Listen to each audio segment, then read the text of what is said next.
జిల్లాలో పాదయాత్ర చేసినప్పుడు కూడా ఇక్కడ ఉన్న నాయకత్వం అంతా పెద్ద ఎత్తున నాతో నడిచారు. నడిచిన ప్రతి దగ్గర పేదవాళ్ళు, ఇల్లు లేనటువంటి వాళ్ళు, భూమి లేని నిరుపేద ప్రజలు కూడా అడిగారు, అయ్యా మాకు భూమి లేదు, మా గురించి కూడా ఆలోచన చేయండి, మాకు ఇల్లు ఇస్తా అన్నాడు.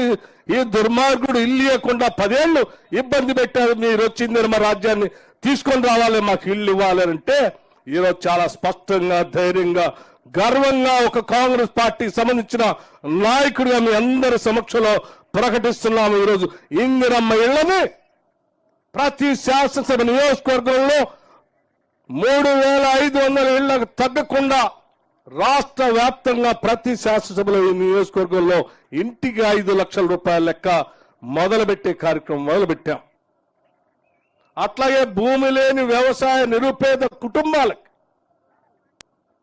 వ్యవసాయ కూలీలకు, వారిని కూడా వదిలిపెట్టకూడదు. వాళ్ళు మన బిడ్డలే, రెక్కాడితే డొక్కాడన్నటువంటి ప్రజానికం, వారికి కూడా సంవత్సరానికి 12,000 రూపాయలు ఇందిరమ్మ ఆత్మీయ భరోసా పేరు మీద 12,000 రూపాయలు సంవత్సరానికి వేసే కార్యక్రమం తీసుకున్నాం.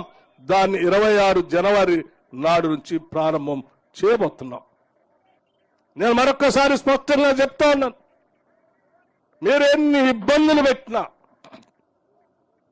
ఆపాలని కుట్రలు కుతంత్రాలు చేసినా, తప్పుడు ప్రచారం చేయటం కోసం ప్రయత్నం చేసినా మేము మాత్రం ఆగము.